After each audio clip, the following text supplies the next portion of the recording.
Hear us, O Lord, have mercy upon us.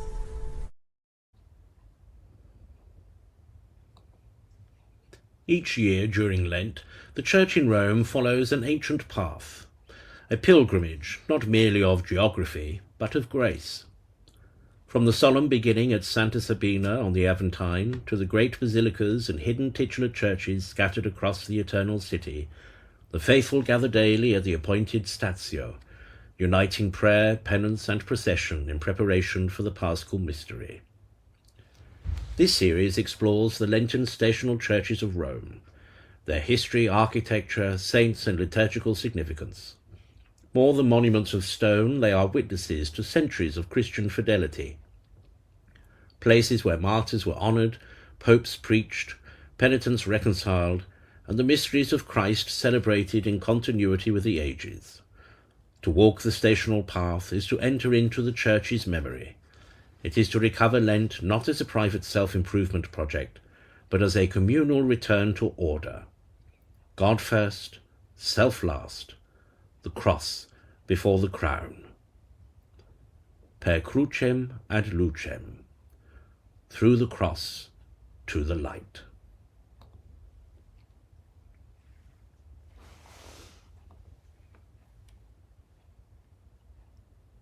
Statio ad Sanctam Sabinam. Ash Wednesday, the grace of beginning again. Remember, man, that thou art dust, and unto dust thou shalt return. The words fall quietly, yet they carry the weight of eternity. Ash Wednesday does not flatter us. It does not soothe the ego or congratulate achievement. It returns us to origin, to the dust from which God fashioned Adam, and to which our bodies shall one day return. And significantly, the Church begins this confrontation with mortality, not in a random place, but at Santa Sabina on the Aventine Hill, the first stational church of Lent. The Roman Missal marks it simply, Statio ad Sanctam Sabinam. From the earliest centuries, the Bishop of Rome gathered the faithful at designated churches during Lent. In the 6th century, Gregory the Great ordered the season into a structured pilgrimage, assigning a station for each day. Lent thus became a physical and spiritual ascent through Rome and through the soul. The ascent begins on the Aventine. To reach Santa Sabina, one must climb. The approach is deliberate. The hill rises above the Circus Maximus and the ruins of imperial Rome. The Church begins Lent by leading her children upward, not in triumph, but in penitence. Many have seen in that climb a visible sign of conversion. Sin pulls downward. Grace calls upward. The physical effort mirrors the interior labour required to rend the heart. Rend your hearts and not your garments. The basilica itself reinforces the lesson. Santa Sabina is one of Rome's purest early Christian churches, built between 422 and 432 AD over the ancient titulus Sabinae. Its wide nave, fluted Corinthian columns, translucent windows, and restrained 5th century form create an atmosphere of luminous austerity. Nothing distracts, nothing flatters. The architecture teaches sobriety. Ash Wednesday demands the same. The ashes pressed upon the forehead are not a mark of condemnation, but an invitation.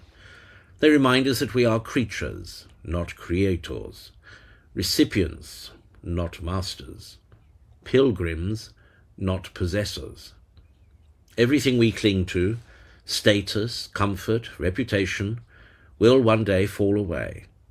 What remains is the soul and its orientation toward God.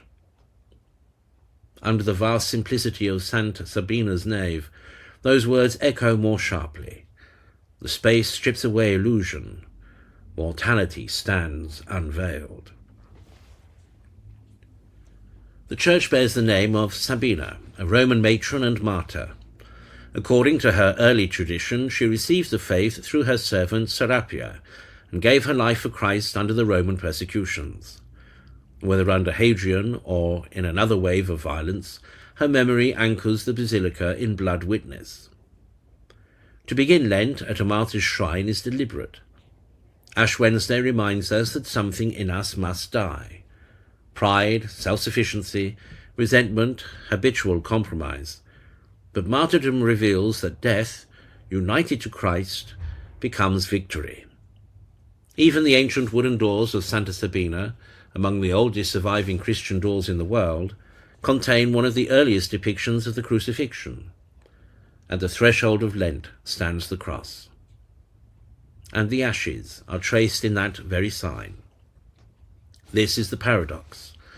The same gesture that speaks of death proclaims redemption.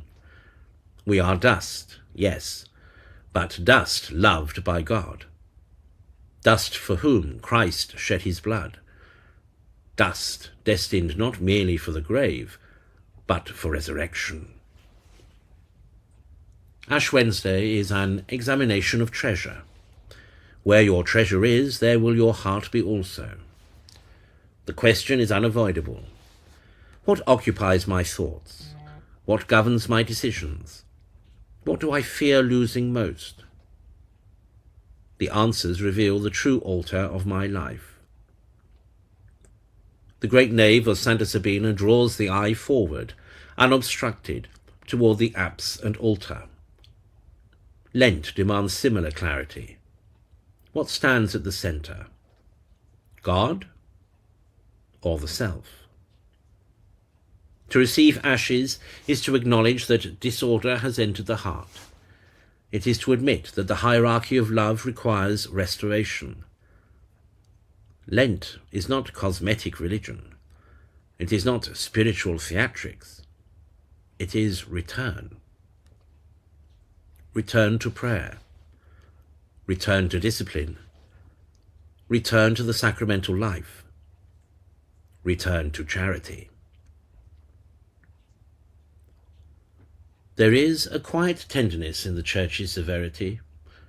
She does not begin Lent with accusation, but with opportunity. The station at Santa Sabina has opened Lent for more than a millennium. Generations have climbed that hill burdened by sin, grief, distraction, compromise, and have begun again. That is the grace of Ash Wednesday. The Father waits. The Church knows this.